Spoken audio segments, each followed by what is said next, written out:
Hey, I'm Eli Roth. I'm director of Cabin Fever and Hostel, and now Hostel Part 2. And I worked on Private Parts. I sat outside Howard's door, kind of as his alarm clock, and he was in the studio. It's Silver Cup Studios is this place in Queens where they were filming the movie, and they built a bedroom for him to stay at so he wouldn't have to drive home every night. And I'd sit outside all night and wake him up in the morning and walk him to his car and listen to him, make jokes about me on the radio. And he was always so cool, and I always dreamed one day of coming back and being on a show, with a horror movie. I was writing Cabin Fever outside his door all night, so I can't even believe I'm here. I'm so excited to go on the show, and I haven't seen him since Private Parts. This will actually be the first. I've spoken to him on the phone for Hostel, and he talks about Cabin Fever, and this is the first time I've seen him in probably 10 years. Eli Roth is a kid who was, I think he was at NYU.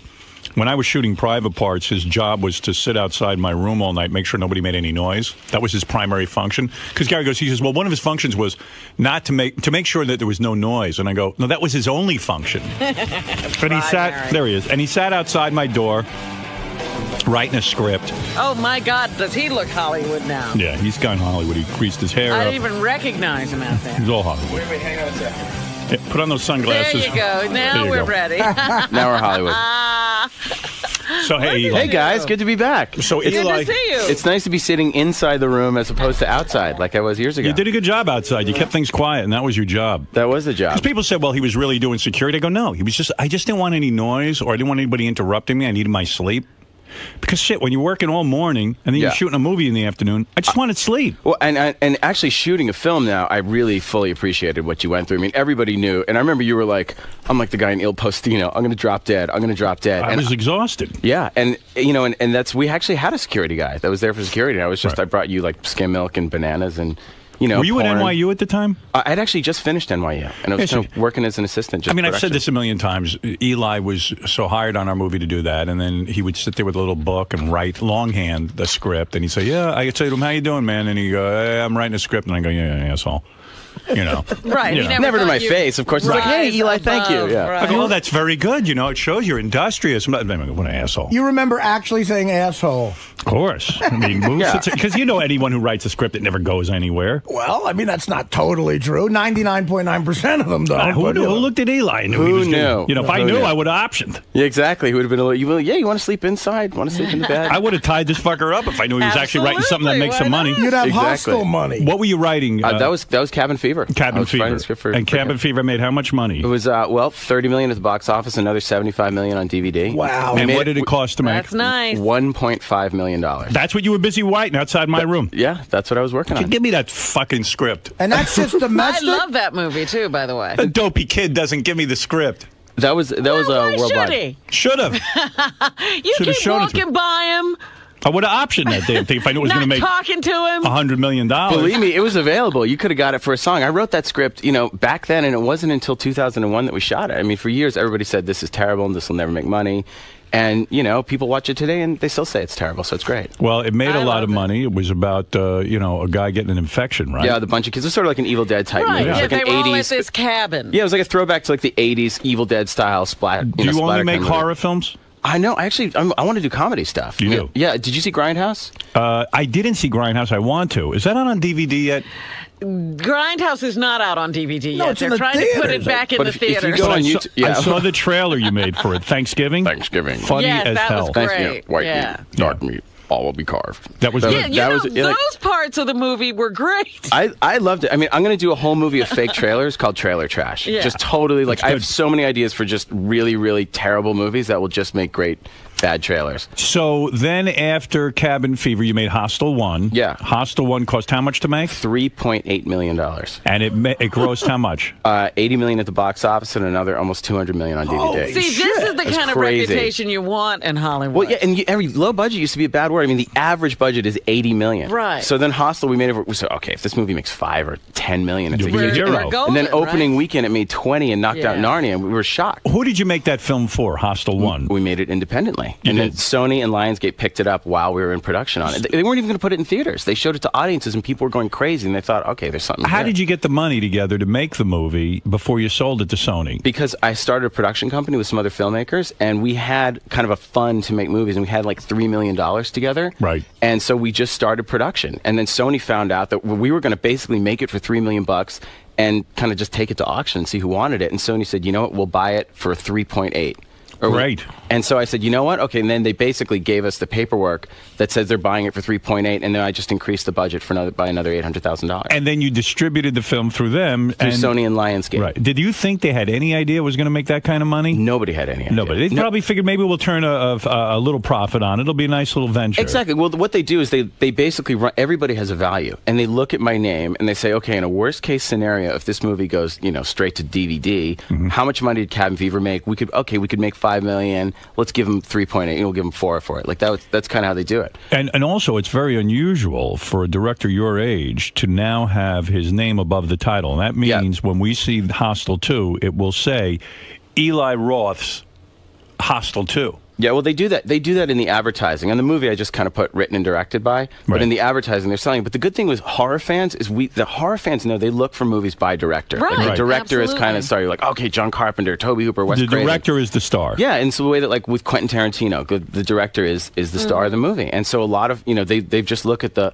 the mass appeal that my films have had, and being so kind of at that. They're extremely violent. It's great. And you think Hostel 2 is more violent and more horror grotesque than Hostel 1? Hostel 1 is hard to sit through. Well, Hostel 2, to make a movie more gross, all you have to do is add another tool and add another body part, and there's kind of no challenge. I wanted to make like Aliens or Road Warrior, a movie that's better and scarier. I'm telling you, the end of Hostel Part 2, nothing's going to touch it. It is the kind of showstopper denouement. Well, I saw that extended trailer that they were showing last week. That was scary. Yeah, it's a much better movie. It's better. Bijou Phillips is so awesome in it. And, cute girl. Oh, she's fantastic. I did not bone her. I didn't bone any of the girls. The girl I was actually the girl from Hostel 1 became my girlfriend after the movie, Barbara, the brunette. But no, in Hostel 2 there was no boning. And now you're dating that Rosaria Dawson. I'm not sure which one she is. I'm not. You know what? It's You're funny. Like not we walked. dating her? That's her? We walked. That is Rosaria Dawson. That's her at the Cannes Film Festival. She is in Death Proof. So we all went to see like a whole gang of us did opening night, and I literally walked out of the Roosevelt Hotel, and I was next to her. I mean, I was going to give her a ride. We were going to go. Everyone was going over to Quentin's house. I was like, oh, I'll give you a ride. I parked up the street, and there's this gaggle of photographers that surround her. Oh, so you're not banging her? And so no, not Never at all. have. It was hilarious. It was like next thing you know, it was in Page 6. I was like, Rosario, this is a great rumor, and let's keep spreading it because maybe. But I thought for sure that you're dating some hot known celebrities because you were voted director with the best physique. Well, I mean, that's like being voted best dancer at a bar mitzvah. Let's be honest. I mean, who's my competition? Do you? Really? But you're in shape. You do work out. Yeah, right? I work out all the time. Right. Yeah. So you're a young. How old are you now? Now 35. 35 years old. You're young, by Hollywood standards as a director. That's young. Yeah. And you're in good shape. You got all your hair. Yes. I would imagine A little too much hair. Some people would argue. I would imagine a lot of actresses would like to get to know you. This would be a very good score for them to have an Eli Roth who's got his name above the title, right? Yes, that's correct. So what are you doing? How are you playing this? Do you have one girlfriend? Do you have many girlfriends? Well, you kind of, I go away to Prague and make the movies. And in Right. Prague, there's like usually I meet a nice Czech girl, and I was actually pretty well behaved. On Hostel 1, it was kind of a frat party. Right. We just went berserk. It was like with freshman. what? Extras? Oh, no, it was like extras, like crazy, just girls that we met. I mean, every night we were going out in Prague and getting phone numbers and going insane. And literally we'd be shooting on set with the extras, getting phone numbers. And it was nuts. How did you make hire- a movie? Oh, we did nude casting. No, it was literally like, that was, by the way, that became the very problem. Was I kept getting, like, I was up all night, I kept getting strep throat, and like we'd have a 2-day break, and I'd go out with 3 girls in a weekend. And and then the movie, like, I remember I was on set, and I started falling asleep, and they're like, Eli, what's the next setup? And I woke up, and I was like, oh my God, this is actually affecting the film. Right. And I was like, I got to be a monk, and I completely stopped cold turkey. So now that And on you're- Hostel 2, I was like a monk the whole time. do you hire hot extras on Hostel? You too? have to hire hot extras because honestly, I swear to God, I learned this. You need hot extras and you need a couple cute PAs. And people can say it's sexist, but I swear to God, the crew behaves. Yeah, the right. guys, when there are hot extras around, There's stuff to do. They're gentlemen and they're polite and they're friendly and everybody wants to show what a great job they can do. Everybody comes to work, Dude, right? on Cabin Fever, we had all guy PAs and the crew revolted. Right. People started going crazy. It's an excellent idea. And from working on movies, if the director has any sort of social life during the principal photography, he's not doing his job. There's That's no right. way he could. That is true. There is no way, and it's a 7-day-a-week. Ivan 24-hour Reitman once job. told me, who was on Private Parts, said to me, Yeah. the director never gets laid. Never. He's working all the time. That's the thing. The director has the least sex out of anybody, and that's genuinely true. Even when I made Cabin Fever, when I was editing, it was like a year and a half that I went. So what do you need to without do? getting Like laid. jerk off before each workday? You know, I tried, but it's like I share an apartment with my brother, and it's You do? Yeah, I But you did. have a lot of. You must have a lot of money, right? Well, it's starting to come in now. Finally, It's starting to come in. When, You mean- when wait a Hostel minute. 1 made that kind of money in Cabin Fever, don't you get a hunk of it? well, Cabin Fever, it's amazing where the money goes, and we're auditing the company. I mean, it's just the money. You can't believe where it goes. You see these statements, and it's like, wow, the movie cost $3.8, made $80 million. You owe us $700,000. Right. And they're like, no, we're holding money for video reserve for returns. Oh, my basically, God. from the time the movie comes in theaters, it's about 2 years to really start to get paid. Then what about Hostel Part 1? I mean, that made hundreds of millions. Yeah, and I'm supposed to get paid basically for that in October.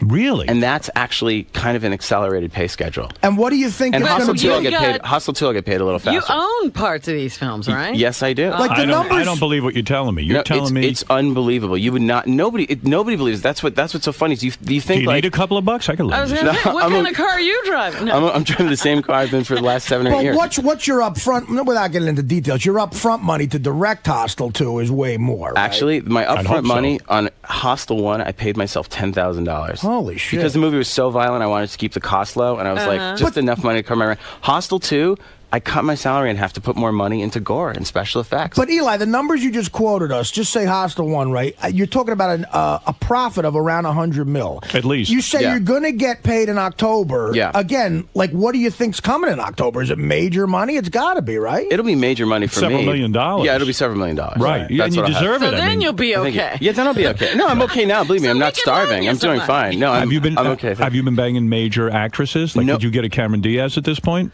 You know, I think if I went after someone like that, I possibly could, but Yeah. I'm really not interested in it. I've noticed that with the major actresses, Too much trouble. there's Oh, really, come on. Yeah. You're a What, young you're guy. Guys, gonna I'm wait- interested in that kind of Let me You're trouble. tell going to ya. wait like Robert Rodriguez until after you have a family to get No. some I mean, like, Such bullshit. honestly, but you go to Prague, the Czech girls are so beautiful. They're Okay, but unbelievable. but they're not Hollywood act. Like, they have a Cameron Diaz. That's Yeah, got to but- be great. Yeah, but it's not. You think these actresses are so high maintenance, and honestly, you have to pay so much attention to them. Maybe you're right. Like, do you know what it's like? It's like, okay, yeah, you're having sex with a girl, and you're both watching yourself in the mirror, but then like you stop, and she's still watching herself in the mirror. It's not. Do you know what I mean? There's a Gotta difference. end at some point. Go to Iceland, and it's like a whole country full of beautiful girls that love to get drunk and they go crazy, and have fun. that's where the fun girls are. And they're just as hot as any Hollywood actor. They are hotter than the Hotter. Hollywood actresses Yeah. because they don't need tons and tons and tons of makeup before We they just look had a that regular hot. girl. I mean, okay, granted, she's waitressing. I mean, she's fucking hot. right? Howard, let me tell you something. I I'm was not just saying- about to say that. We've had 3 chicks in here in the last month that I feel are hotter than Cameron Diaz. Today we had one, Gary's girl. I agree with you. Hotter than Cameron Diaz. And no baggage at all. I know what he's talking about. I mean, look.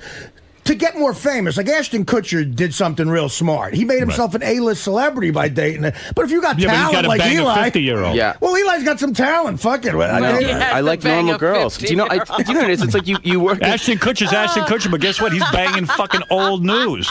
By the yeah, way, but I think it Am made I him. right? He made him Yeah. famous, Right. though. It made I him know. way He more is famous. famous. Hey, know. I read a quote from you. You said in one of your films you would love to chop off Kate Hudson's head. oh, that was a joke. Actually, not really. It'd be kind of Because all the serious. movies are so bad. Well, honestly, I mean, you get stuck on an airplane. I want to jump when Raising Helen's on. I mean, what's your choice? when Raising Helen is on, do you go like, you know what? I want to cut this broad's head off. Yeah, I was like, this should be called Uggs the movie. I'm like, what is this film? It doesn't mean anything, that film, right? Oh, and the Kate, you just Nothing like, she does and means Emma. anything. It's just, yeah. I mean, I like her. Look, she was fine and almost famous, and Kurt Russell. I don't want him to beat me up for saying this because I love Kurt Russell, but Kate Hudson, I would genuinely chop her head off. Hostel 2 is coming out, what, this weekend? Yeah, Friday. And who's your competition? Opens Friday. Ocean's 13. I didn't like it. And I what saw did you Ocean's say 11. About Ocean's 12. I saw Ocean's 11. I didn't like it. I never understood it. I couldn't understand why anyone would watch it. I unless- like the first one. And 12, I didn't even bother to see. Let me tell you about part 12. I actually had a fun time at Ocean's 11. I thought it was great. So I went to see Ocean's 12, and I was like, do you know what? The heist in this movie is they took everyone's money. They took the public's money. Right. I'm like, this is terrible. This is like watching the Smug Pack. Are we paying rent on George Clooney's villa in Tuscany? I was like, I expect better from those guys, and I expect better from Steven Soderbergh. Right. So I was That's disappointed. I expect this movie just me paying to watch them have fun. I'm a little tired of how good friends they here's are. the thing. Yeah. Here's the other thing. If you take a date to see Ocean's 13, and I'm sure it's a fine movie, and they know 12 sucks, they make a better film. Your date's gonna be looking at the screen going, you're not Brad Pitt. And then they look at you and you're like, you're not George Clooney. But you go to see Hostel, and you're like, that is the scariest, ugliest, creepiest guy I've ever seen. Yeah, thank God I'm with you. Exactly. I'm gonna grab your hand. I'm gonna grab your arm. I don't want to go. I don't want to go home alone. Girls never want to go home alone after a horror movie. Then you put on Willy Wonka and you close the deal. That's a good marketing strategy. I'm telling you, it's yeah. the date movie. So you're not. What do you think? What do you think the movie will gross? Well, I mean, there's two kinds of gross. I think it'll be gross in the disgusting kind of way.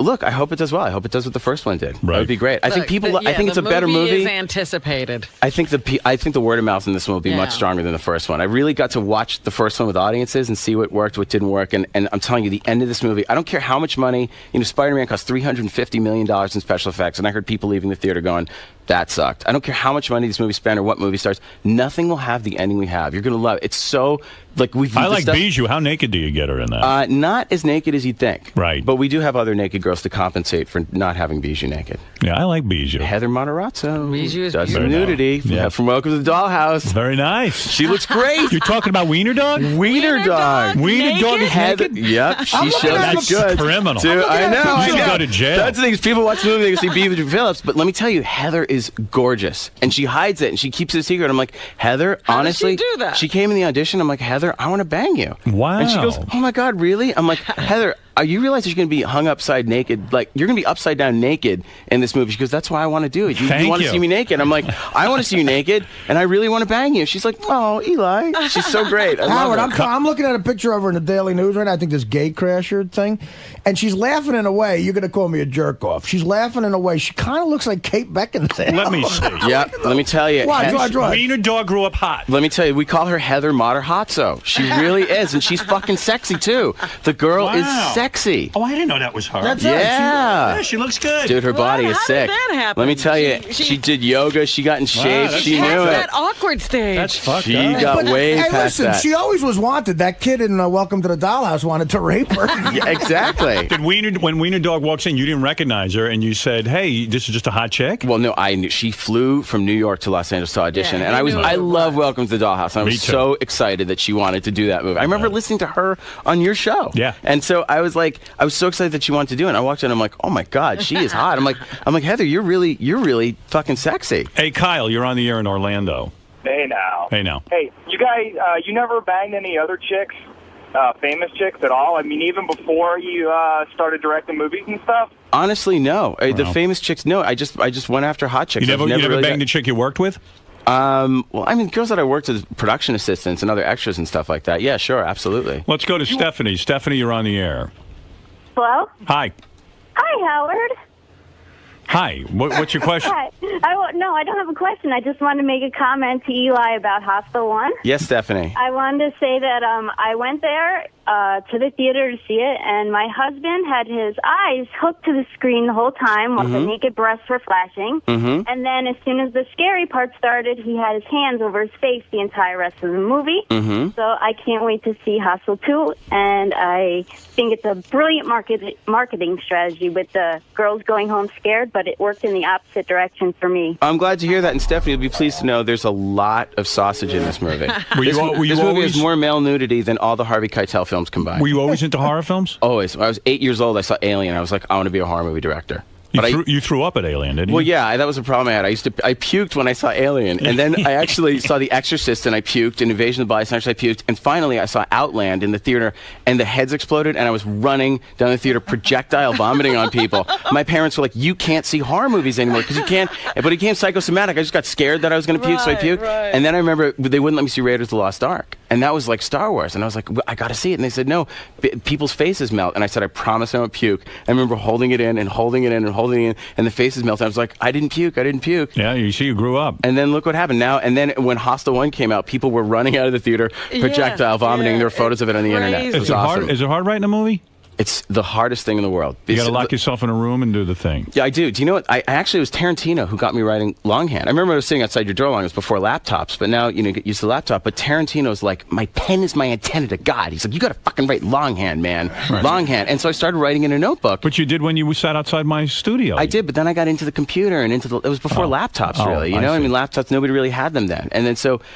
And so I would, you know, sit there and I'd write and I'd write and I'd write. And the sequel is tough because you got to give people what they want, but you got to give them something new. But fucking everything's been done before. Right. And then when I talk to the ratings board, and then you have to get your movie through the ratings board, they're like, Eli, we don't even know what to compare this to because we've never seen this. I'm like, well, yeah, I'm running out of body parts, guys. So what do you do? So where's your inspiration come from? What do you like? How do you think of more gory shit to do that hasn't been seen before? You know, just look at the shit that's going on in the world. Look what people have done throughout history. Walk into any museum of medieval torture in Europe, and you can't fucking believe the shit the church came up with that they did over 250 years. Yeah. They used to have a guy upside down, legs spread, and take a two-ended saw and slowly saw them in half. The church did that. The church did that because there were witches, and because the Bible said, "Thou shalt not suffer a witch to live." So the church said, "We got to get rid of the witches." Now, it's like anthrax would basically make a cow's udders bleed, and they had no way of knowing what that was. So they assumed it was witches because the Bible said so, and they would saw people in half and have them upside down specifically so you'd stay conscious longer.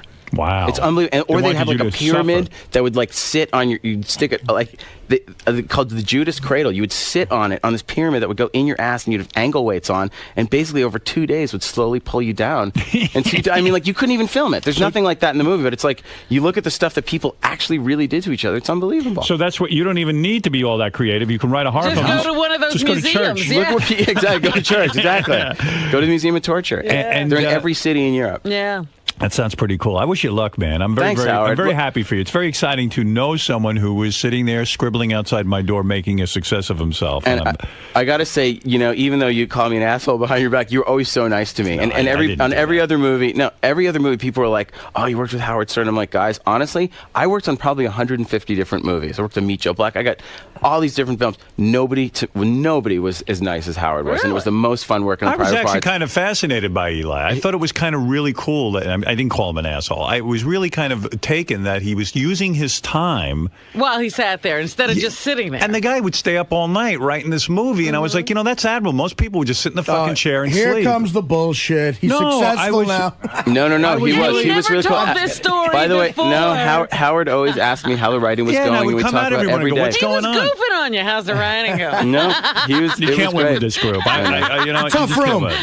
See Eli Roth's Hostel 2 opening Friday in theaters everywhere. It is gorier, more ending. Disgusting. It's gonna have the movie ending. It's gonna blow away every other ending of the other movies. When does it get reviewed? Does it get reviewed this Friday? Yeah, there's already a review up on Ain't It Cool News with some spoilers. It's amazing. I mean, the reviews are incredible. Friday they'll be in the paper. They'll be the reviews. Are you becoming a better director now that this is your third big film? Oh yeah. I watch my movies with audiences over and over, and I see what works, and I really feel like I've gotten better each time. All right, that's good. That's good. Eli Roth's Hostel 2 opening Friday in theaters everywhere. Got to take a break. We'll be back right at... Who was the biggest prick you ever worked with? Oh, God. Jesus, there were so many pricks. Raquel Welch was fucking out of her mind on Central Park West. She was so nuts. I remember the show is canceled. It was in the 11th month. She was screaming for her apple juice. And they're like, and I was the assistant. They were like, Eli, you got to get apple juice. And I went in the elevator and I ran upstairs and they're like, where's the fucking apple juice? I'm like, I'm through. And I ran across the street to the market and I'm like, they're like, what's fucking apple juice? I'm like, there's Red Cheek, there's Martinelli's. What do we do? Like, get that fucking apple juice, get that fucking apple juice. And literally, like, the rap party had already started and she was on set going, I'm not shooting out my apple juice. And I got it and I had to run and run and run. Like, I remember running. They're like, don't wait for the fucking elevators, run. And I had to run up 12 flights of stairs. And I was like, here's your apple juice. And she's like, it's cold. I was like, just like you fucking frigid bitch. You had a lot of shitty jobs on movies. I had so many shitty jobs. That's why Private Parts was so fun. When I had the job, when they were like, Gary wants to shoot this thing in the snow with these girls. And I had to walk all those strippers from the trailer out to Gary. Not so bad. And then then they were taking their clothes off and I had to walk them back. It was so much fun. I got him beat. I had the shittiest job in movies ever, Eli. I got you beat. I was an actor in Mystery Men. Oh my God! Wow, that's pretty bad. That's a bad one. I'd rather get apple juice from Raquel Welch. I got fired for being a bad stand-in on Meet Joe Black. Really? I was so bad. Martin Brest was such an ass. This is the worst job ever because you have to stand and be like the same height as the actor. Right. So I knew the assistant directors and I got on, but I was like an inch shorter than the guy. Which actor? It was Jake Weber, who's in Dawn of the Dead. And all right. So I was like an inch shorter than him, but the first shot was a walking shot. So the DP's like, "Can you make yourself taller?" And I kind of perched up, and he's like, "Can you walk?" And I started doing this sort of tiptoed, like a T-Rex kind of walk. And the director walked by and goes, "Who's that guy? He is one untalented stand-in. Fire him." And they fired me for being an untalented stand-in, okay? So get this. Then afterwards, this is Martin Brest, the director of Gigli, fires me for being untalented. Oh, look who's untalented now. Well, here's the best part. After that, I needed money so bad that they're like, "Okay, we can bring you back as a production assistant. We got to hide you." So I was in a little tiny basement room turning the air conditioning on and off for 18 hours a day, and they were like, "Air on." All right, we're getting ready to roll. Air off. Air on. And then I got the call from Ray, and they're like, "Private Parts is starting production, and Howard wants to know if you want to come sit out his door." And it's like, you liberated me literally from the single worst Thank job God. I ever had in film business. That sounds awful. On Meet Joe Black. Can It was you imagine horrible. First of all, Meet Joe Black wasn't good. Terrible. Number two, this guy Firing made a stand-in. Oh, for Christ's sakes, I've never even heard of that. I never. An stand-in. untalented stand-in. I'm like, thank you. You know what that Martin is? Brest. That's a director, I think, sensing what he's doing ain't working. And because you don't he's see just that on. By the way, there were some great quotes from him. Martin Brest, I remember, would turn deep and go, "This is the shot that's going to get me the Oscar." No. That was the famous quote all the Meet Joe time. Black? On Meet Joe Black. And he was doing 80 takes of Brad Pitt. And then Anthony Hopkins was like, "I'm not a heavyweight. I can't do 80 takes. I'm one of the best actors in the world. You get 5 takes. Sorry." Yeah, how many times am I going to do 18 this? hours. He thought 80 Martin Brest thought he was Stanley Kubrick. Wow, what is he doing now? Now he's Stanley Roper. I think he's a landlord. In some building, He hasn't worked since Gigli. Yeah, well. And nor should he. Nor should he. That's right. So there's a bit of retribution in this, right? I mean, I it know. sounds pretty good. Yeah, but whatever. Why don't you do a movie where Martin Brest gets his head chopped off?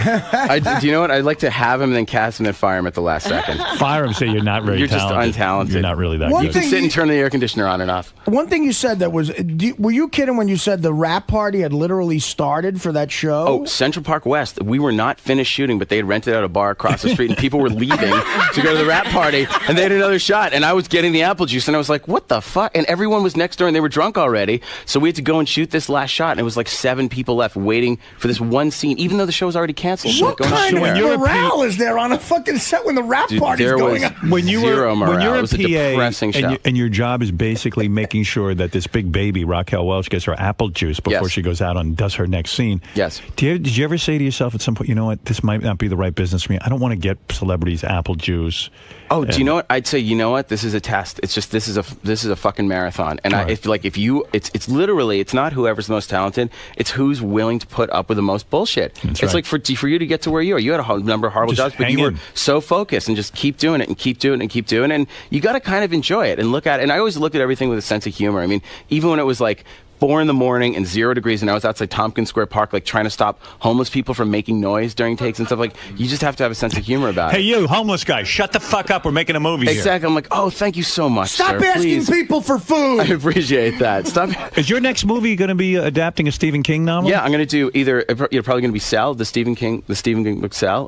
Is that the one about the telephone? Yeah, that the people get comes the to life or zap. something? Everyone gets zapped with the phone. Everyone on cell phone gets zapped, and they go completely crazy, and civilization totally collapses. That's a big deal because a lot of times Stephen King movies, they have a hard time making them into, translated. I know, and I think the key is don't film the book. Adapt the book and make a movie and do Right. what's best with Use the movie. the idea of the Don't- book. Exactly. Don't replicate the book. Just take what you love about the book and put it into a great movie. Yeah, I think you're right about that. And I think I might do that or trailer trash or maybe both. All my fake trailers. Yeah, do the Stephen King thing. I always like those movies. I love Stephen love King. Yeah, I Stephen love, King, The yeah. Shining and Yeah. Carrie and Creepshow. There's so many great I adaptations. like the one with the cats. Sleepwalkers? Yeah, I like that, man. Yeah, that was fun. See, I like it. I don't know, man. I'm sure that I wasn't well love his reviewed. every mini series they do of his books. It's great. Stephen King's great. He's a great source. What was the one material. where Drew Barrymore goes on fire? Oh, Firestarter. Firewalk. That was cool. Firestarter. Yeah, I like pretty that. good. Yeah, that See, was the pretty problem good. is after The Shining with Nicholson and Kubrick doing that, it's hard to, Shining wasn't one of my favorites. Real, I love it. I It was love just, that's an amazing Love movie. it. Holds Chris, up. you're on the air in Philadelphia. Hello? Yeah. Hello? Hey now. Yeah, Eli, would you ever consider using Howard for a movie? I would love to work with Howard in some capacity if it was the right project. I want to play a monster. I want to be the You scarecrow. could have been in Hostel too. Yeah, why am I not in Hostel too? I could have worked with Bijou. You could be the guy. I could be the big gross guy who comes in and bangs her. I'll be a client. Yeah. Yes. I Well, can see him as one of the clients, one of the One of those creepy guys. One of those guys with too much money. Money doesn't matter to them, and where they're never happy. Right. Nothing's ever enough. Absolutely. I got my tattoo, All but right. it's I'm fake. willing to shave my head for a movie. Wow. Are you really? There you go. Committed to my art if it was the right role. Talk I don't about know. box office. I don't even know if I care about doing another movie. If it was like really cool, I would do it, but I don't give a shit anymore. I mean, Do you know what we could do? We could do do like in Trailer Trash. We could film the trailer for Fart Man, and then you basically get to shoot the best scenes, and you don't have to make the movie. That's what I'd like to do.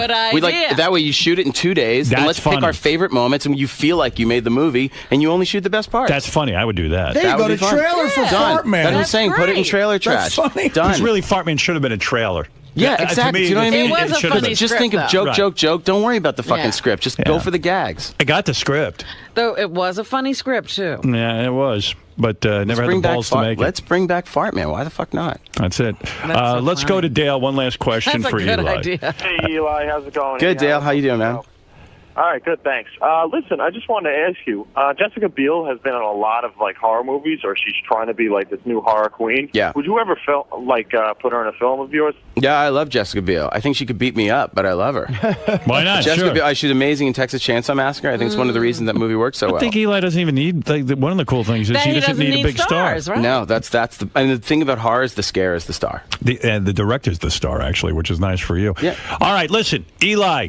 Howard. Hostel 2, man. We're pulling for you, pal. I Opening appreciate it, Friday man. in theaters everywhere. It sounds like it's going to be a winner for you. I really do hope so. For old time's sake, Thanks, Eli. guys. Eli, for old time's sake, do you mind waiting for the rest of the show outside? Yeah, Just exactly. making sure nobody makes any noise? I'd be happy to. Sit outside there, and if Sit anyone outside your bothers door. me, you let me know, all right? I'm thrilled. Anytime you need. Happy to. Good luck, Eli. Eli Thanks, Roth, everyone.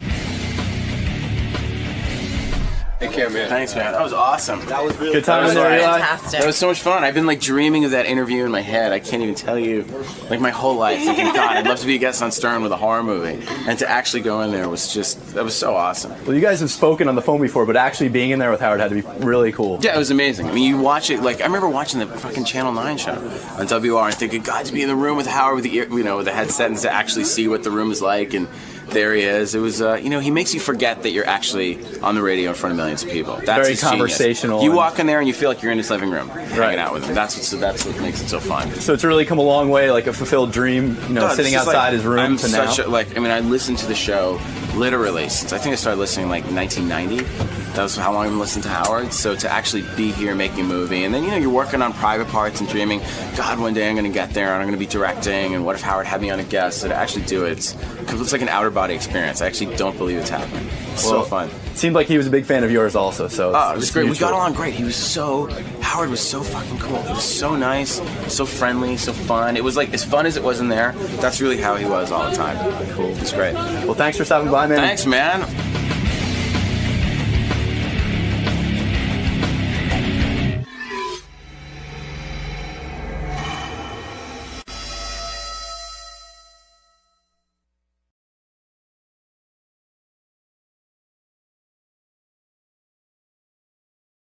Best of the Wrap-Up Show. A recap and behind-the-scenes look with John High and Gary Dell'Abate. The Best of the Wrap-Up Show begins now. Hey, this is Jason, and on Monday's wrap-up show, they furthered the conversation about how I was talking to Kevin Kraft about taking gay pictures of him for a gay website to make money. People were saying that I'm gay for even saying that. I'd be willing to do it. Look, I'm in it for the money, but what's so gay about wanting to take a picture of a naked dude? Jason Kaplan, you were a big highlight of today's show, starting with a page 69 item as your own little rag there comes back to bite you, I guess. Now, what is the deal with this photo shoot? I've heard conflicting stories, but the one that seems to be out there is that you were extremely eager and offered to take these photos, and you basically don't have a problem with it. No, that is the truth. I would take the pictures, and I don't have a problem with it. But it was mostly joking around. We were sitting around. Kevin and I are friends, and I guess he gets all these emails from gay guys who are attracted to him. So I'm like, dude, there's an easy way to make money. Take some gay photos, put them up on the web, charge people $15 a month, and let's start making some cash. And then, that gets turned into so that was it. I mean, the let's part makes it sound like you were offering to do this. No, I said I'll take the pictures. I don't care. I really don't. I know Artie says I'm trying to prove how liberal I am or something, but I don't know. I don't see what the big deal is. I actually know what's going on here for real. Jason get married in a couple months, and he's been telling me that the economy's really bad, that gas is a lot of money, that his fiance is like barely breaking even driving to work, and he said he might even go out and work an extra job just to make some money for the wedding. So I understand if he could talk Kevin into being a little gay, he could make some extra money for the wedding. All that is true, although I wasn't necessarily trying to. It wasn't like I came up with some brilliant idea and ran to Kevin with it. It was all just like. Was this based on Will the Farter's business model? Well, that's what I kept using as an example. I'm like, dude, listen, if Will could get $3,000 a month for farting in his underwear on the internet, you could be fucking raking it in. I'm like, let's go, let's do this. Now, Kevin, you thought Jason was joking, right? Kevin Kraft now. At first, yeah, for. About the first 15 minutes it was going on, I thought it was a joke. And then at what point did it get really creepy? It wasn't really all that creepy. It just got to the point where I was like, all right, well, I made my mind up a long time ago that I would never do gay porn. But it's not gay porn. Let me ask you a question. If you were on vacation, in Morocco, and you were walking around in a Speedo, is that gay? Yes.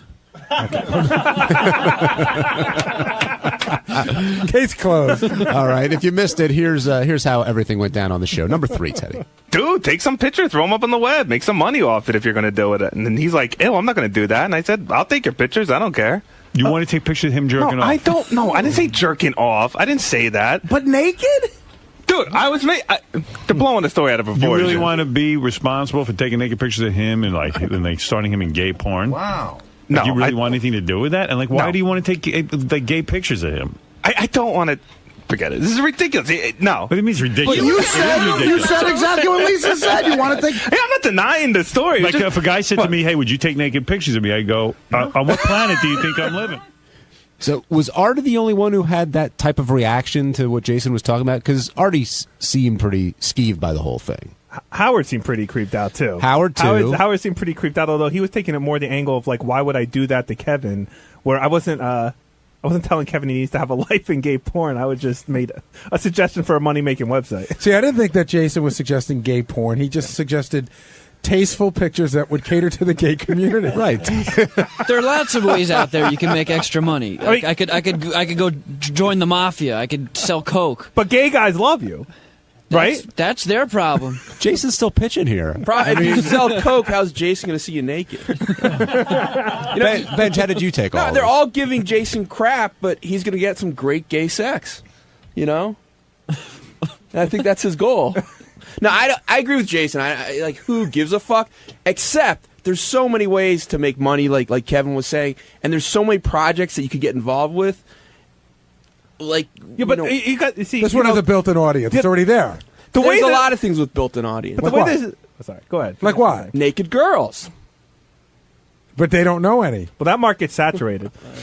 I'm perfectly happy making my 100 pesos a week here at Sirius. Again, this wasn't show my penis. This wasn't some giant business meeting Kevin and I had. I didn't come up with an idea and run to him with a proposal. I don't even know how it came up. Yeah, it just came up. I know exactly how it came up. We're sitting around the office with a bunch of guys, and you came in and said, "Oh my God, I just got another gay guy starts emailing me. He wants pictures of me." Hey, were you and Kevin the only ones involved in this discussion? Well, we're the only two having the discussion, but we were in the office with Jim and Brad. Jay, since you're up for the idea, what about if gay guys who listen to the show want to be photographed erotically by you? Would I get paid? Yeah. Yeah. They'll do erotic poses and you'll photo them. Define erotic. Yeah, I'm not. I don't want erotic photography, like them playing with themselves, that kind of thing. I wouldn't do gay sex. I wouldn't just do solo shots. Ass spread open. But if it's a dude standing there naked, so there you got a business. You don't need Kevin. I'm not looking for a business. Wait, Jason, the gay photographer? Jim McClure here trying to. I know what's coming. Go ahead, Jim. No, there's a couple of things. One, when we were in the office, you didn't seem really against anything. You were trying to convince Kevin that pretty much anything he did was stuff that he might do in his own. Like if he jerks off, he's sure you jerk off all the time. What's the deal with somebody watching you? You're not seeing them. The second part was we mentioned somebody else who we thought might have some experience kind of doing this, who used to work with us. Well, who's and that? I don't know. As soon as his name came up, Jason's like, dude, we don't need anybody else involved in this. We can just do this. No need for outsiders in this. It's just us, man. True, Jace? Why split the profits with somebody else? I agree. Alan, Simon and Garfunkel did an extra guitar player. So, Jason and Kevin, what's the plan moving forward? Is this brought a halt to this business idea, or? Well, Kevin put a halt to the business idea during the first conversation, so it wasn't going to move any further. So it's dead. By the way, I already got emails and all these MySpace messages from people trying to convince me to do the gay porn. Oh, you're leaving money on the table, my friend. I'll happily leave that on the table. And my penis inside my pants. You know, it's a funny thing because you know who sort of went through this on a weird level was KC. Yeah. Mm-hmm. Casey did that photo shoot with with the weird German photographer. Right. But Casey did this cheesecake shot of him, with no shirt on, and then it was just like he started getting lots of letters from dudes in prison. Well, hold on a second. We're all going under the assumption that Casey didn't know that was a gay photographer. Well, that's the whole point. The point is, I think that sometimes people tell themselves things in order to make money. Right. And say, I didn't know that guy was gay. But Casey went to go get a glamour shirt and ended with his shirt off, a glamour shot, and ended up with his shirt off and his pants unbuttoned. And his pubic hair hanging out. That was the worst. The pubic hair was the worst. I didn't know what happened. So, Jason, taking that picture was gay. What? You were just saying he didn't know that was going to be a gay picture, but taking pictures of Kevin... No, listen, it would have been... And even saying, Kevin, I got the camera in the back. I got the nice camera, and you got the Jim, video come camera. on. Most of that was joking around. Shut the fuck up. You're taking a not for conversation. nothing. In Jason's defense, You hold on, bastard. Jason, in your defense, I mean, he's been taking gay pictures for the past 2 years on the show. Well, that's so what I said. Like, I say get paid for it. Everyone's like, well, how could you take a picture of a naked guy? And I'm just like, dude, half my pictures I have are of naked guys. Sal, if you knew that you could sell pictures, say Jason took a picture of you with your pants out, you had your tool in your hand, and you could sell it to the gay community to make extra money, would you do that? I'd put on a pair of goggles and gloves and start shooting. No, really, would you do that? It would be uncomfortable. I don't think I could stay in a room and watch a guy jack himself off. That would... No. No, I mean the pictures of you doing that. Oh, no, I couldn't. No, definitely not. You just gave 3 answers to the same question. I couldn't be on either end of the camera. I don't even know the question. I really don't. I have no idea what he just asked me. He can't even plug in the camera. He's so upset by it. I'm still thinking about that little prick that ripped me off from those songs. I mean, my head's spinning. What was the question again? Would I be the jerky or the photographer? Would you be the guy who let Jason take pictures of you with your tool in your hand if you knew you could sell them online to gay guys? No, I wouldn't. Thank you, Sal. I think. Look at the stuff Is that your final answer? That's my final answer. Ralph Sorella, you're back on the wrap-up show. Hey now. Hi, Ralph. Hey, I don't think I don't have a problem with Jason taking pictures. I don't think that makes him gay or anything like that. And he's just looking for a way to make money. But Jason's really a horrible photographer. Like, he doesn't take good pictures. Why would you want some guy taking bad pictures of See, you? this is a bone of contention, too, because what happens is Jason takes pictures and puts them up on the website, and then Ralph usually calls in to say what horrible pictures they are. Yeah. Well, it's great that everyone's cutting on Jason, and Ralph found a unique way to cut on him. Right. You're not gay, you're just bad. Yeah, I mean, I'm not, Jason's not there to be a photographer, so, it's not an insult to him and his talent. That's not where his talent lies. Have you ever talked to him about how to be better at it? Wait, Ralph, so saying Jason takes shitty pictures isn't an insult because that's not his day job? Is that what you're saying? Yeah, I mean, he's not a photographer. First of all, Tate and I take shitty pictures. He doesn't have a good eye. He doesn't have a good eye for taking pictures. I mean, like, I take horrible pictures. Like, every picture on the website, they're horrible. Artie's next book cover is going to be one of my pictures. You Calm bastard. down, Jason. Because it's supposed to be funny and stupid and not look good. If it was supposed to look good, then he would have hire professional photographer. Get another job. We don't do good enough. Jason takes 20 pictures of a hot chick, and sometimes I'll go over Howard's house, and when I'm not goofing on Gary, I'll say, "Hey, who was that chicken this morning?" And Howard goes, "Oh yeah, she was kind of hot. Let me show you some pictures." And he opens up an email, and it's got 20 pictures, and he's like, "I don't know, man. She looked good in the studio." Jace, do you take offense to this? No, not really. I don't care. I mean, listen, A, he's right. I'm not a photographer. I never went to photography school or had class or anything in it. B, I have about a minute and a half to take pictures in the studio after a chick's been in there. And see, I do think a lot of the pictures I take end up being really good. Well, if you take much better with dick. If you take 50 pictures, one might be good. But yeah, you should. Yeah, well, that's called being a photojournalist, Ralph, and that's how I classify myself. But Ralph, can you give Jason any advice on how? Like, have you ever spoken to him off the air? And I have. I spent the afternoon with him one day, tried to show him how to take better pictures of Howard and stuff. So we set up Howard shot, and now that's where I take pictures of Howard. And now what? I took your advice. It was good advice. Yeah. No. I'm not saying you don't take advice. I'm just saying you're not. I don't think this is your thing. No, well, I'm not going to open up a photography school after I'm done here. No. You should be the website administrator and just get some photographer that takes the gay pictures of him. Kevin, why won't you do that? What? Oh, Kevin. What, you mean pose naked? Yeah. Well, I don't want to disappoint my family that much. Hey, it's John Hine, and on Tuesday's wrap-up show, Ganji stopped by to attempt to explain the code of men, and frankly, none of us understand what the hell he's saying. Matt in Long Island, you're on the wrap-up show. Did you say Matt? Yes, I did. I wanted to talk about Ganji, that fucking loser. Okay, what about him? What's this man rule? How come I never heard about this rule? The code of men? Yeah, I mean, what is that gay shit? Well, which code of men, Ganji's or Howard's? Ganji's. I mean, is he serious? Had you guys heard that? Well, what Ganji's code of men? What was his speech? code? Something like, I don't know, 6 months he has to try and to get this girl to date him, and if she don't like him, then Audie's allowed to try. Yeah, Ganji likened it to a slow burn, I believe he said. See, the problem is there's a code of men, but there's no universal code of men. So every guy has their own code, and that's a problem because they're not the code. What's that? That's not the code, though. I gotta say. I mean, the only code is like you don't fuck some guy's wife. Exactly. So, the code I know is you don't fuck a guy's wife. Even if a guy breaks up with a girl, you still don't date her if she's your friend. 2 guys never share an umbrella. Like, that's the code of man. I thought it was like, if I can get laid, I'm doing it. But really, see, I mean, Audie goes and he brings this girl to Letterman, and that's a big thing. He could have brought 50 other girls, and he brings her, and fucking Ganji, he's a cockblock. Well, but Ganji could make the argument. You're right. He could have brought 50 girls. Why did it have to be that one? And Matt, you could talk to the man himself right now. Ganji, a lot of people are getting on you for your code of men and saying it's bullshit. Why is it bullshit, Matt?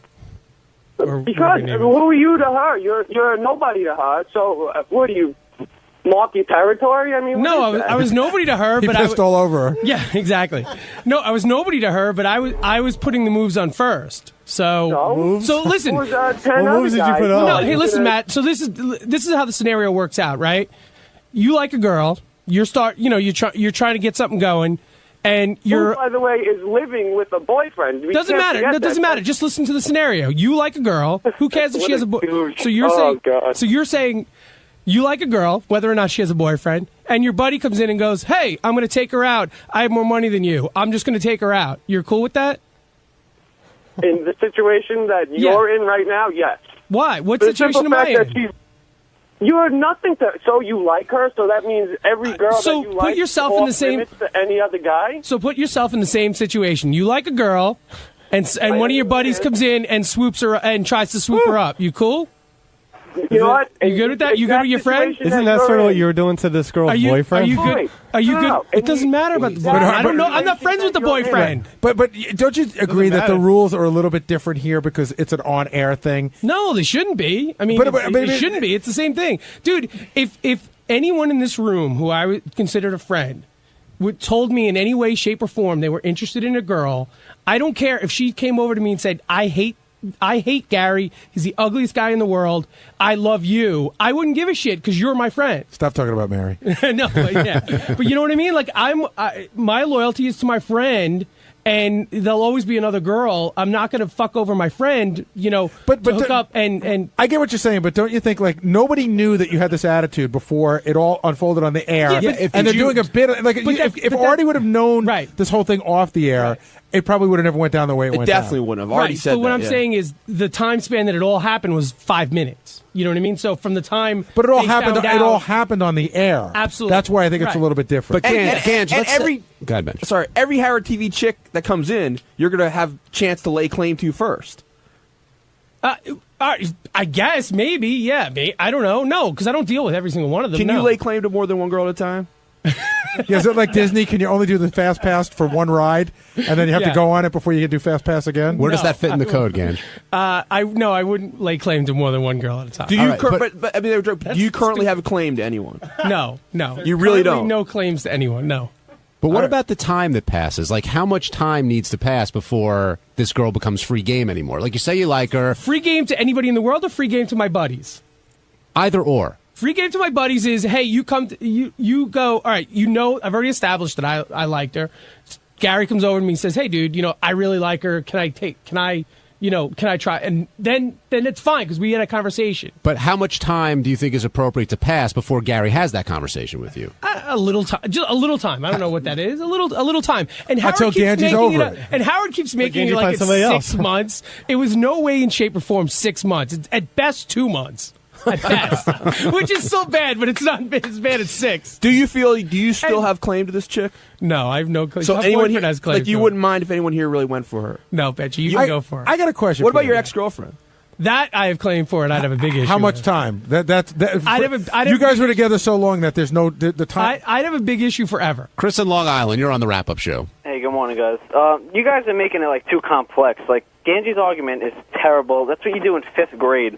She's mine. I like her. Like you just can't do that. This is so stupid. All right, so simplify it for us, Chris. Well, I don't know. Like what happened now? Like Artie just took her out. Went to Letterman. Like Ganji, who are you? You're fat. You're ugly. What does that have to do with anything? So is Artie. A lot.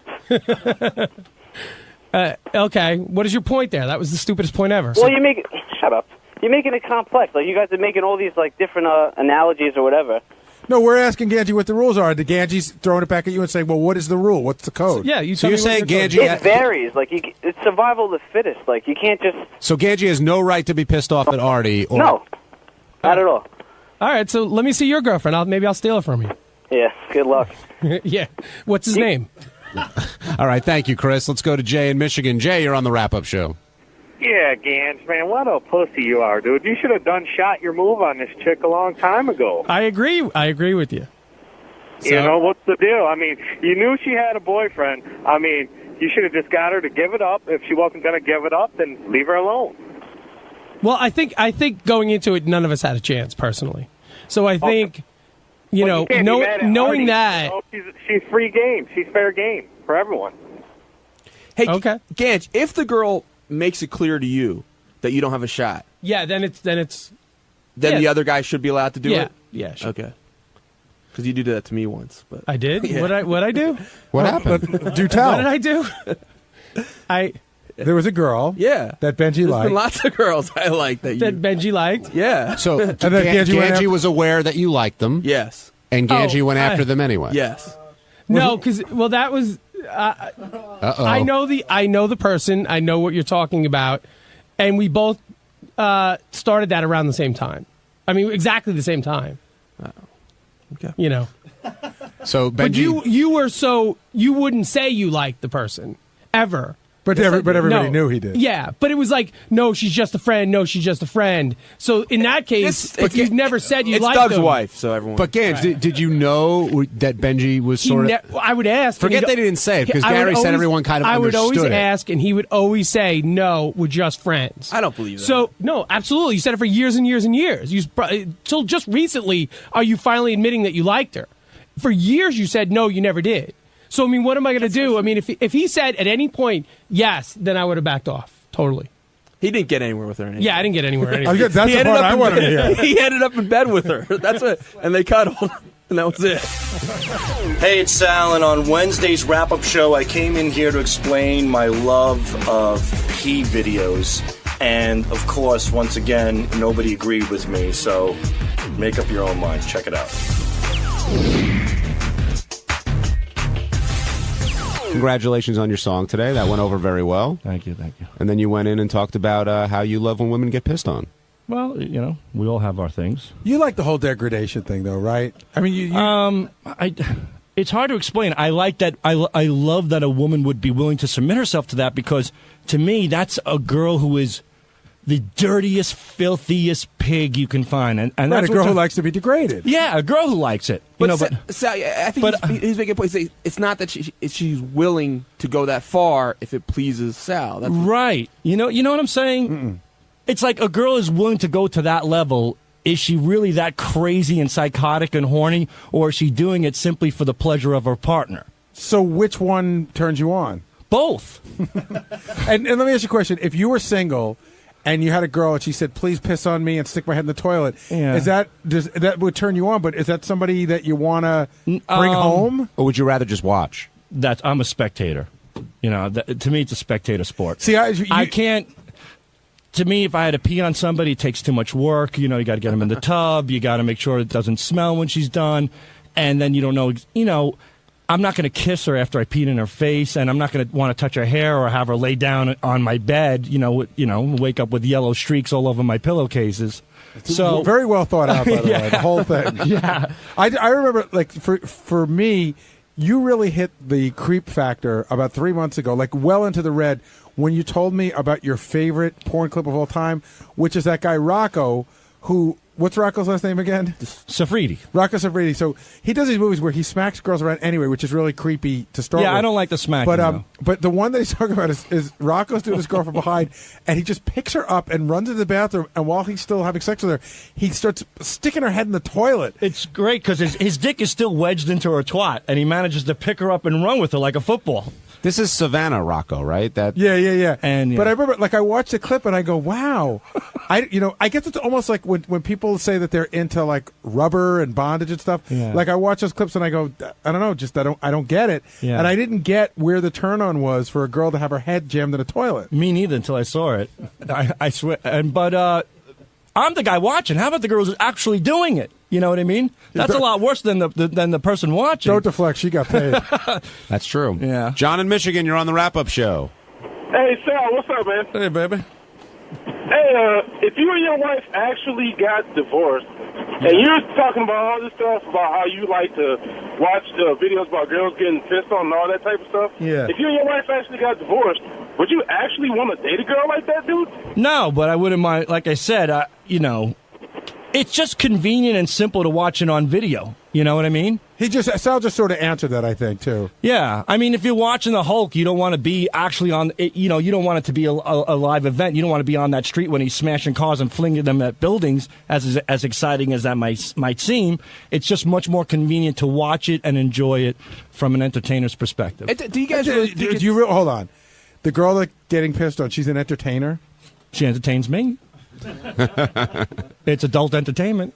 Do you guys really think it's that big of a deal? No, they're making that. No, it's gross. I went to a bar with 6 guys a few weeks ago. Irish Times, great place out in Holbrook. And I'm hanging out with 6 guys, and they were telling me how they were talking about pee videos, how they jack off to pee videos. And one dude goes, "That's disgusting." And all 6 guys looked at him like he was a homo. It's almost like they outed him from the group because one dude thought jerking off to pee videos was wrong. So based on your 6 guys at the Irish pub in Holbrook, Irish Times, you've now decided that's your straw poll. That because I heard you say today that the peeing thing is very big with guys now. It is from at least the people I meet. Yeah, the 5 guys you met at this pub. So that's where statistically speaking comes from? That's your sample size? No, I go to MovieMonster.com, and I've noticed that the piss videos have increased tremendously. The volume. Probably based on your viewing. Maybe, I don't know, but the pee is what shit was in the 90s. The catalog of pee has gone up tremendously on that website. So I'm assuming it's a big market. Listen, if you absolutely love a girl, and she's like if your wife said to you, "Listen, I've always been embarrassed to tell you, but it turns me on to be peed on." Right. Would it really freak you out that much? Yeah. Yeah, I would like to think that I knew the person that I married didn't like to be peed on. And would that end it? No, I'm just not going to pee on her. Well, Gary, you like teen anal. But you do. I mean, I'd rather have a 40-year-old woman pee on a 40-year-old woman rather than jacking off to somebody who was where it's borderline pedophilia. It's not borderline. First of all, teen anal. What? 13? No. 14? You know what the girls are in those videos? They're 30-year-old girls wearing plaid skirts. Keep telling yourself that. Yeah. Oh, they're I'm watching underage porn. I don't know, but Gary, but that's what you're imagining. You're imagining teens. I don't know that I'm imagining 12-year-olds or 13-year-olds. Like well, 13, that teens could be defines- 19. I know, but I'm saying, okay, but that's your fetish, and I respect that. It's not my big fetish, by the way. Teen anal. I said I joked around that I watched it a couple of times. It's not what I live for. I don't live for P videos. Oh, either. yes, you do. No, they're just part of my Dude, repertoire. listen, I don't go to like some teen something website, but you live on pissmops.com, which is a peeing website. All right, let's talk to Tom and Tempe. Hey, Tom. Get it. Hey, guys. Sal is like a car wreck. You know, you don't want to really see it or hear it, but you got to look at it. You're a mess, dude. But hey, whatever floats your boat. I don't get it. If I go to a comedy show this weekend, I'll have 17 guys at the bar saying how much they love P videos. It's just something. Maybe I'm stupid. Maybe I'm maybe I'm the only idiot that's saying this on the air, and every guy right now driving his car is saying, "Sure, I've jerked off to a P video here or there." And I'm completely right. And I'm only guilty of being honest. Do you believe that? Do you think everyone driving around is saying, yeah, of Not course? everyone, but I'm saying that. What percentage would you say? 1. All right, let me ask you, Tom from Tempe. Yeah. Have you ever seen a P video and enjoyed it? I've never actually seen a P video, no. All right. I'm saying he's lying, and I'm saying 85% of the men who listen to the show probably have done it. What, have watched it and enjoy it? Maybe not. I would say 85% have seen a P video. I would say 65% have probably masturbated to one. You totally just made that number while we were talking. You remind me like in the Manchurian Candidate. 57 people are in the Communist Party. You just make shit up as you go along. It's my assumption. I'm not making it up. I'm guesstimating. Guesstimation. Even when you're doing the whole rap about being at the comedy club and 17 guys are coming to talk to you about it, crunch the numbers. How many people do you think are in the club? 200? 250? So if the 250 in the club, 17 came up to you, what's the percentage of that? It's almost okay. 10%. That's the only 17 that are willing to talk to me. No. And how many of them you think are coming to talk to you to make it sound like they... Well, it's their cup of tea. If you're listening to the Howard Stern show, you don't care. You're not necessarily. You don't give a shit about what Judd Apatow is doing, or that's a very, very bad example. I'm saying if you're listening to the Howard Stern show, you don't necessarily care about Paris Hilton or these. Awful things that you have to talk about. It has nothing to do with this. Are you assuming? Are you assuming that, or are you making that up? No. I'm saying that it's more the nature of Howard Stern. Howard Stern's been playing piss videos for years over the air. The German most of them have been contributed by you. The gag factor videos. The pussy fart videos. It's entertaining, and I think that's what the fans like to a certain degree. So we have a common bond when I go to the shows. Again, I think that there's no way to know what the number of people who are into urinating videos are. I think that you're making up a number. And I also think if somebody comes to you and said, I heard that clip on the show, it made me laugh, doesn't mean that they're sexually aroused by it. And I agree. Is Richard into piss videos? He's seen some, but he doesn't get off on it. But he would be the 85% that is viewed. He's not the 65% that have enjoyed themselves. Right. John, in your 80 BJs, no chick ever asked you to pee on her? No, and it wasn't 80. I've never even been close to the whole peeing thing. I don't think I've ever known somebody that wanted it done, and I don't think I've ever wanted to do it. Look to your left. Or look on Greg's list. Greg's list? Craigslist. What's up, guys? It's Teddy on Thursday's wrap-up show. The slumbering giant that is Artie Lang was arisen. We woke him up to discuss his little nap during the Carly Simon interview that he missed. So check it out. And a gentleman who just recently awoke and taped something for Channel 9 now joins us, the great Artie Lang. Are you well rested, Artie? Yeah, God, I wish you guys would have woke me up. I woke up and I was crazed. I was like, whoa, who won the gossip game? What was the fake story? Artie, how long do you think you could have gone if someone didn't get you up? Oh my! Were you like out? I'm gonna go home now and sleep till I fly to Dallas tomorrow at noon. But were you out when they woke you up? I was out. And you didn't hear anybody stirring around outside or anything? Because people were like going in and out. And no, after a few minutes, I was gone.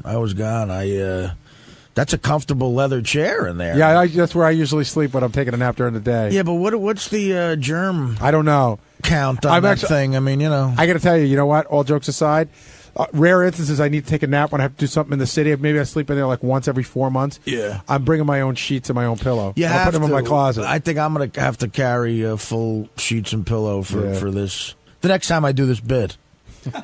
Now, you kicked Kathy Griffin out of there, right? Is that what happened? That was so much fun. She was mad at me too. Oh, I said, she goes, "Are you throwing me out? I want to watch Carly Simon." And I said, "I've got a monitor in my office." She goes, "Yeah, and I got a fucking Emmy." Yeah. Oh, yeah. Well, tell her this, to buy a radio and listen to the replay this afternoon. Well, she goes to me, "Is Artie okay?" I'm like, "Yeah, he's tired. No, is he okay?" I'm like, "He's fine. He's just a little bit tired today." John, don't lie to Kathy Griffin for me. Hey, anything for you, Artie. You know that. No, that was funny because I was just like, get out.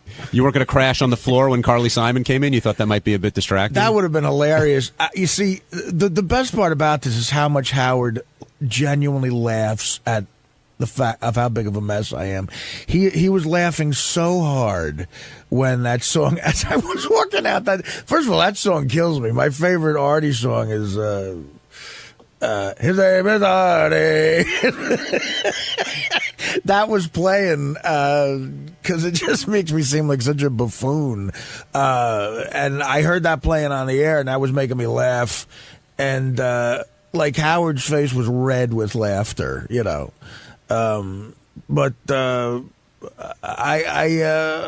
listen. I really needed sleep. What was I going to do?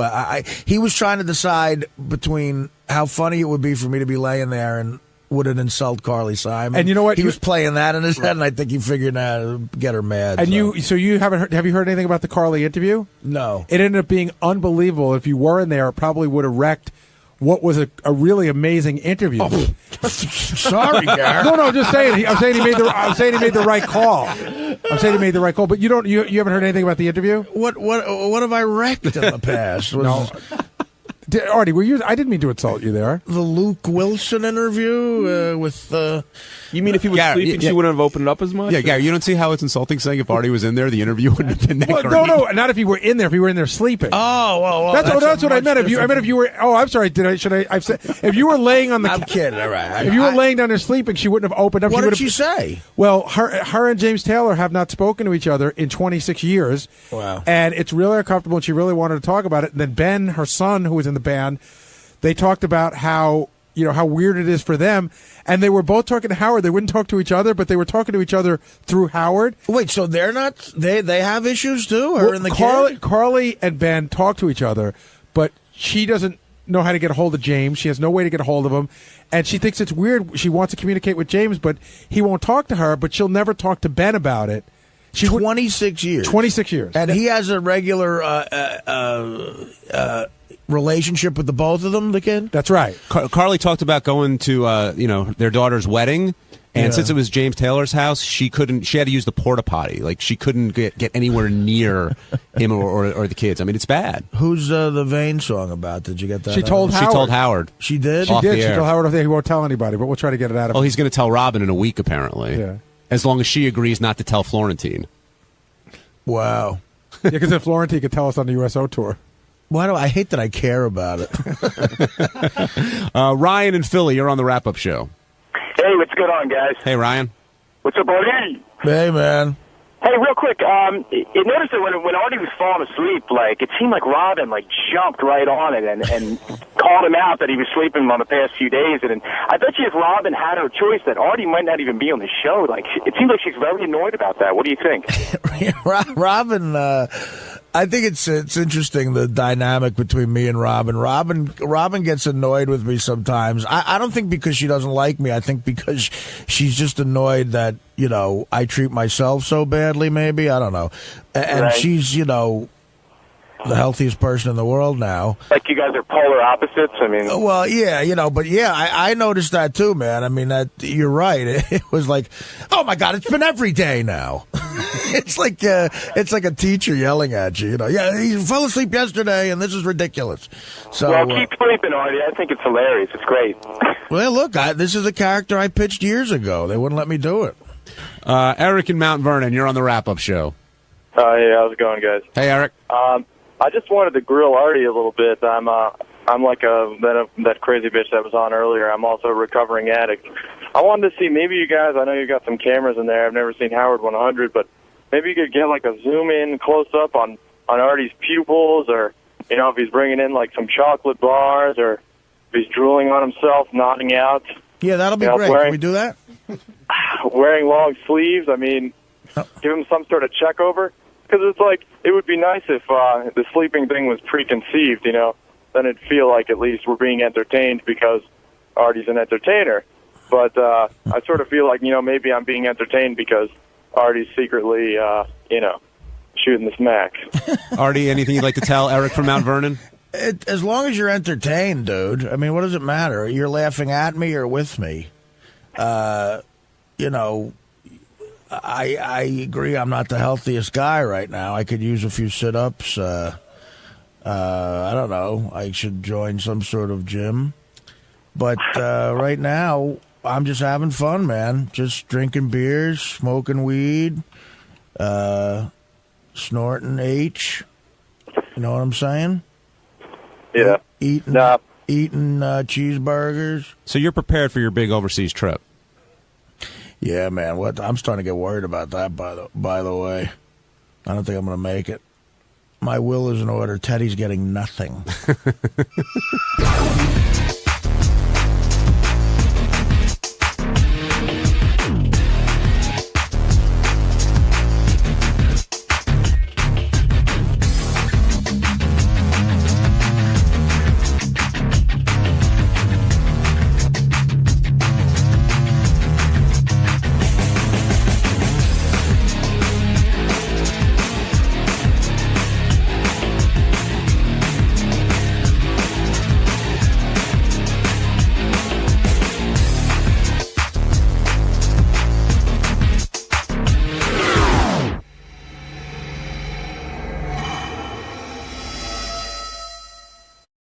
Mr. Mad Dog Russo. Mad Dog Sports Channel begins shortly. The Mad Dog Unleashed program begins on Monday, the 15th of September.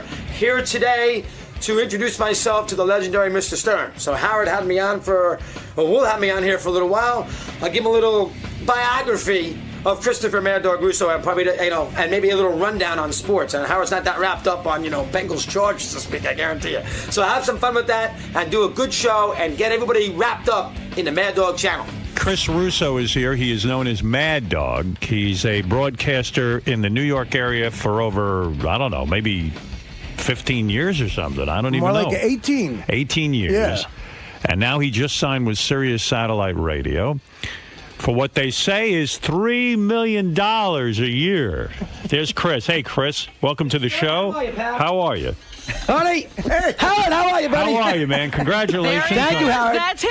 It's the Mad Dog. Right here. There's the Mad Dog. Rabbit, here I am, right there. I got little muscles and everything else. I'm all set. We were concerned about you. I saw you for the first time the other day in the hall when you were having your illustrious press conference. I'm thinking he was wearing makeup. I said you're very tan. I was. Well, I'm worried about you. I was at the Jersey Shore in that stretch, so I got little kids on the beach all day. Italian, the whole bit. That was a real tan. Real tan. Are you the kind of guy that lays on the beach and says, "Yeah, I'd like to get a tan," or is it you're active on the beach? No. I get bored, but I tan well, but I can't lay on the beach hour upon hour. Is it hard for you? Drives me crazy. You're a man's man. You like sports. You love sports. That's your life. But to sit there and take care of these little kids and run around on the beach. Very difficult. And I am not a good swimmer. How long can you last watching children? How about 20 minutes? Is that right? No, I'm tough with the kid. And I have 9 and under. Ooh. 4, 9 and under. 4? 9 and under. Oh, 9, 7, 6, and 3. 3 little boys. In a way, what you do for a living, it's almost like being an eternal child. I mean, isn't it weird that you are a grown man with a family, and this shit still matters to you so much? It matters. As opposed to the mature stuff we do here. No, yeah, but wait a second. To Dancing with the Stars and The Bachelor. Well, that's serious business. That's the business of television.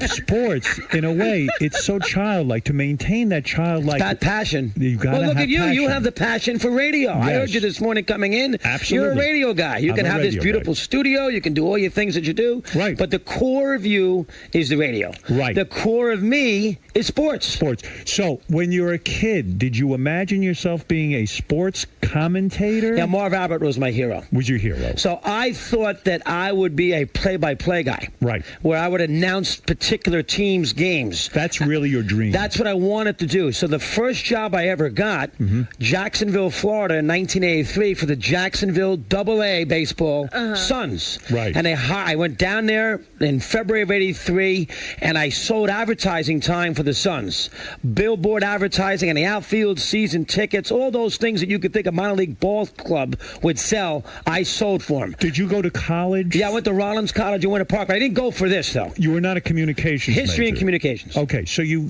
wanted to be a broadcaster. I wanted to be a That was your broadcaster. But dream. you wound up in sales. So in Jackson, but I wound up with sales in February. They said, if you can sell, we will put you as the play-by-play guy of the team. I get there in February, and in 6 weeks, now I'm 22 years old, in Jacksonville, Florida. They hate the Yankees in Jacksonville, Florida. Right. That's Jacksonville, Florida, and I'm going out there knocking on doors trying to sell advertising for the AA team. I'm just out of college, 8 months out of college, and after 6 weeks, they fired me. Well, let me understand something.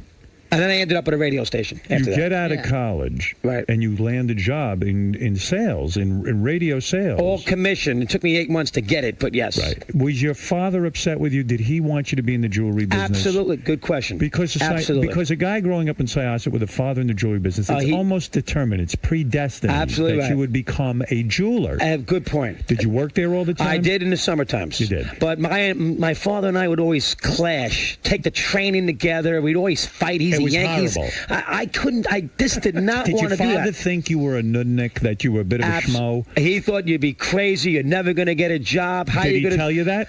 Yes, he did. He sat you down and said, "Listen, I'm worried about you. You want a good bit living, be in the jewelry business. This is a schmuck's move to be broadcasting. You got no talent." He didn't go that far, but he would. My father's the sort of guy, still alive, 77 years of age, that he wants to be the doer. Let me make this call for you. Let me go talk to this guy. And he didn't know anybody in the broadcasting business. Right. But some guy who had a cousin who worked at a radio station in Des Moines, Iowa, he tracked down and he made me the call. He loved you. He's trying to help his son. Trying to help his only his son. child, only son. But probably privately he worried because very much so. Because you don't sound like a typical announcer with the deep voice, Right, exactly. and you got the accent and all of that. But So I knew I could do it, though. I knew I could do it. But you believed in yourself. I did. Now, I didn't think I was going to be a talk show host. Right. And that's where the baseball came in, because I got the job. I took the job thinking I could be a baseball play-by-play guy. And what happened there? Did it They work out? fired me after 6 weeks. 6 weeks. $1,800 worth of, Why? Because you were terrible at it? They didn't think, I think the season was coming close. They didn't want me on their air, so they got rid of me. But I sold 18. I didn't have a contract. Were you too controversial? No, I wasn't even on the radio yet. I was Right. just selling advertising. Oh. And then I ended up, from there, working for a dawn to dusk station. But wait a second, hold it. If those guys never heard you on the air, Right. you hadn't even had a chance to get on the air, why would they fire you? Did you have a grating personality? No, Did they you not get fired me along? because I think they wanted to use me to see how much I'd sell for them. And once I sold the 18, which I thought was a tremendous. Think about this for a second now.